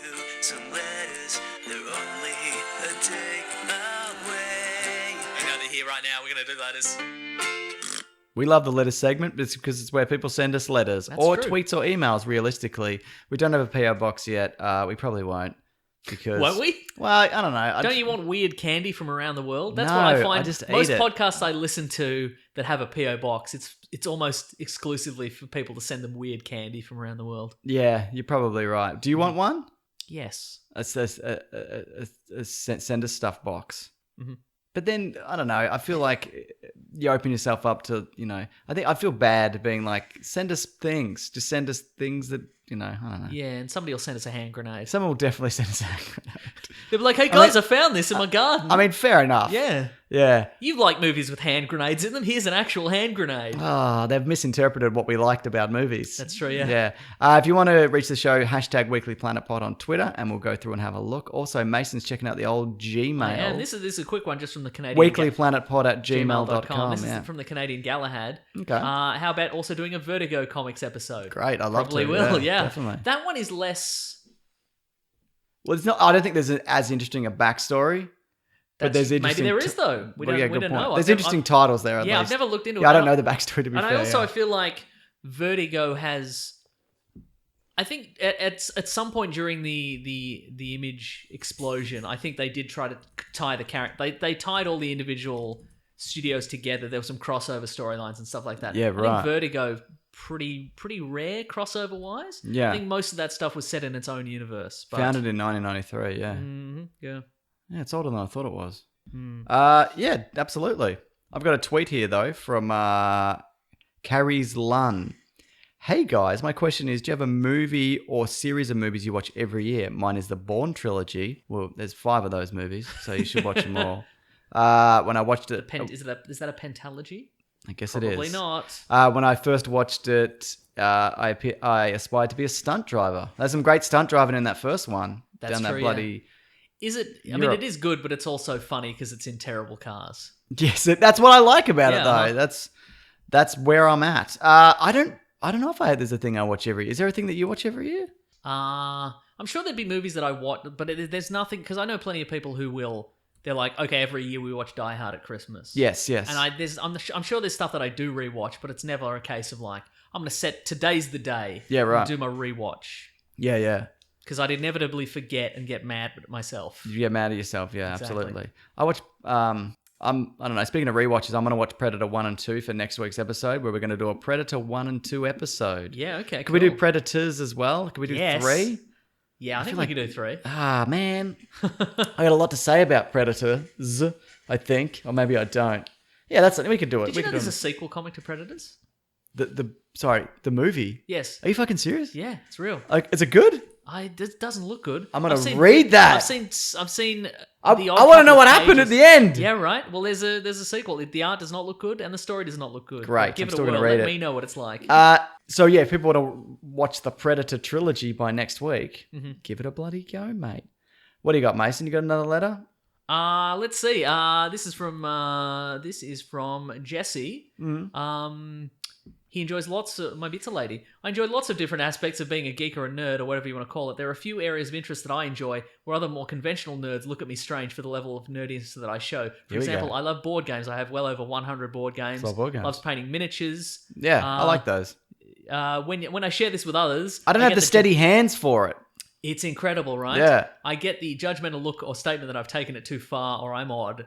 What nerdy or geeky hobbies or interests do you have that other nerds think is too far or odd? First of all, fuck all those people who say that. Yeah, Do whatever right, you exactly. want. That's Yeah. what I think as well. If you like it. Yeah. I know people who have like football Guernseys on the wall of players they've never met.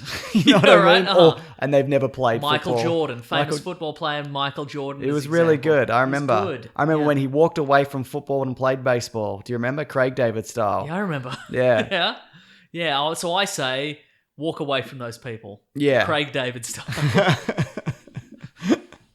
Do you have one, James? I don't know if I do. Do you have one? Well, I But think I'm way into clothing for some reason. Yeah, you my are. That's true, Like, yeah. I know more about fabric than I know about Star Wars, probably. And I don't know why. Yeah. What? That's right. You know more about what? Fabric. Oh, I see what you're doing. Yeah, okay. And it's because it's also one of those hobbies that seems vain, I think. It's kind of like... Is it though?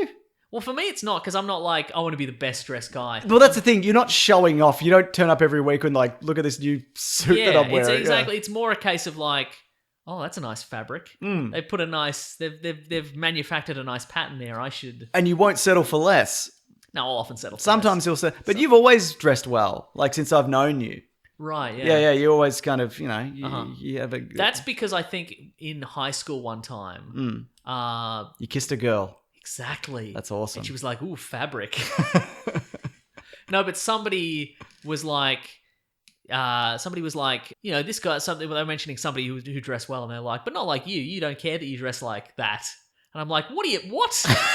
And it never occurred to me. And I'm like, what's the difference between that person and me? Yeah, And right. I started looking into it. And then I'm like, this is kind of interesting. What was the difference? Do you remember the specifics of it? No. What but were you wearing? I Were you wearing a barrel? I did wear a lot of tracksuit pants, I'm pretty sure. Everybody did. Yeah. It was the 90s. It was the 90s, man. exactly. Yeah. I don't know. Anyway, but that's something that I'm interested in, like fabric production. Yeah, and- right, and yeah. stuff like that, which is, I don't know if that is geeky, but it's kind of... No, it's a very. I think. there's like a- I think anything can be geeky. Yeah. But again, it's not like I'm going to be the best dressed guy here. It's more like, ooh, it's a nice fabric. I'm the best dressed I guy should here. I should wear that. I should buy and wear that for some reason. Yeah, absolutely. I I think know. that's absolutely fine. I think for me, it's all my friends. There are exceptions like you and probably another one. Nice. I'm easily the most nerdy out of all of my friends. Yeah, right. By a long way. Uh-huh. And I don't think anything I do is particularly unusual for someone who likes this stuff. Yeah, right. But I may as well be a fucking alien compared to like what a Right. lot of my friends like, because a lot of them are finance and football and a lot of Michael Yeah, Jordan right. talk and whatever. And I like some of that stuff. Like, I like the football. I'll watch a good game. Yeah, right. But I don't really give a shit.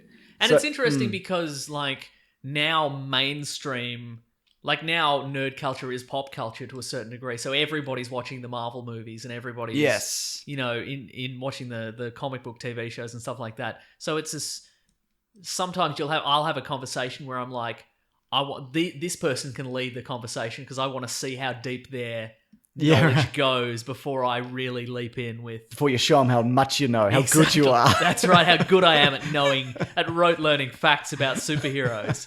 You know what I mean? But it's kind of like, you don't want to go... Yeah, it can be a bit much. I think that's with anything though, because if I talk to someone and then they're like, "This is the history of heavyweight boxing," I'm like, why would you think that anyone gives a shit about this for 4 hours? Uh-huh. You know, why would you put that on But somebody? if you're a Yeah. good storyteller... Absolutely, I'll Yeah. I'll listen to anybody if they're interesting. Yeah, right, but- uh-huh. Yeah, But I I think think that testing the waters is interesting. Yeah, and yeah. important, Or sometimes, like, it might be a case of, like, just pretend to be a layman and then maybe have a couple of fun facts about Yeah. it. Like, they used to sell 8 million copies of that. X-Men once sold 8 million copies or whatever. That's a fun fact. You're I gonna think. get punched in the face with a fact like that, Mason. That's right. Get a big yeah. old wedgie. Yeah. Uh-huh. That's why you need that gun in your butt, Yeah. ready to go. Ready to go. Yeah. So when I'm running away... That's the Equalizer 4. Yeah, that's gun right. in the butt. Gun in the butt. Uh-huh. Yeah. Yeah, I don't know. Yeah, I think I'd like to... What I really want to do, I'd love to set up a proper room, like a man cave, if you will, Mason, because Yep. this isn't really one, as we both agree. No, it is, though. Yeah. Look at this. We're gonna build a... This is... My desk is... When people come over and Colette needs to clear the table, she just dumps it in here on my desk. She's Right. like, this stack of paperwork and just sit on terrific. James's desk. But I want to just buy all the comics that I like in hardcover or paperback or whatever. And just like fill a wall just with stuff I want. I don't want to. I don't want to complete anything. I just want the stuff that I really like. And is it stuff that you wanted as a kid? No, Or is it like, I want good stuff. I don't want stuff that I used to like and it's probably bad. I want anything good. I feel kind of similar, but again, as this my trend recently of uncovering all this old stuff at my parents' house, I recently uncovered my old Ninja Turtles graphic novels. Oh, yeah. Like the old Mirage comics. They're great, yeah. They got, because they were originally black and white, but in like 1990 or something, like they got colored and collected into like graphic novels. Yeah, right. I uncovered the first 4 and I'm like, oh, this is some good stuff. Absolutely. It's back when they were brutal. Yeah, that was great. Mm-hmm. I hope they do that with the new ones, like they take it in that direction. I think. Same. Yeah, but who knows? Who knows anything? Who knows anything, right? This is from Nicholas on Twitter. Recently rewatched Mystery Men from '99. It's a superb satire / comedic take on the superhero genre with an all-star cast including Ben Stiller, Jeffrey Rush, Hank Azaria, Greg Kinnear, and William H. Macy. Have you seen the film and what are your thoughts? # Weekly Planet Pod. I remember the Smash Mouth soundtrack. You do, yeah. Because that song All Star, their most famous song, that was in... That is probably best known from Shrek. Yeah. But before that, the actual music video... It's got the Mystery Men. It's got Ben Stiller and all those characters in it. Yeah, I remember enjoying it. I like it. I haven't seen it in a while. I remember liking it. Yeah, right. We've talked about this before, but I'd like, or maybe we've even done it. We have an episode on this, but superhero movies that aren't based off. Yes. This isn't based off anything, is it? No, it is. It's it is too. It's based on Flaming Cat, but not all the characters are in it. So it's based on there was an indie comic many years ago called Flaming Carrot Comics. Flaming Carrot basically being like a guy in chinos and a button-down shirt, and he's got a mask that's a flaming carrot. Yeah. He's got a gun, and he has some issues where he reminisces about the Mystery Man superhero team, the Mystery Man, and some of those characters are in the movie, and some of them aren't. Wow, okay, right. And then some were created for the movie, and yeah. And they don't really have they're more background in the comic book, but in the movie they get backstories and hopes and dreams and fears and what have you. Like like in the movie, I think William H. Macy is the shoveler, and his wife doesn't approve of his lifestyle and stuff like that, and that's all new for the movie. Right? So, yeah. I remember it being good. I remember liking it. Yeah, it was well ahead of its time for sure. Yeah, and Greg Kinnear's character is covered in like sponsorships. Yeah, he's like a NASCAR driver. He's the main. The world's biggest superhero, and so he's also the most sponsored superhero. That was kind of fun. Yeah, I agree. Is it a good movie though? I can't remember. I bet it is. I bet it is. Yeah. Good Smash Mouth song, if you recall, Mason. That song, All Star. One of their best. Yeah, great chin beard. Mm-hmm. Yeah. All right, I think that's the show. We did it. If you've got things to say, Mason, about the show, you can. Now's your if time. you have a favourite Smash Mouth song or a favourite Craig David song. Walking on the Sun, Walking Away. Wow. Yeah, all right. Those guys should have teamed up. Maybe they did. I bet they didn't. I also bet they didn't. There's no way they would have teamed up. Not with those beards. No. It couldn't be in the same room. There's only one line beard is allowed in a room at the one time. That's the alpha, I agree. Yeah. Let's see. If you want to contact the show, you can go to Weekly Planet Pod on Facebook and Gmail and Twitter and Bandcamp. You can go to planetbroadcasting.com. Yeah. Sign up to the newsletter if you will. Yep. I am always excited when I get it in my own email. Rob Collins does a bloody great job. So good. He's also at The Weekly Planet on Twitter. He's doing a great job there.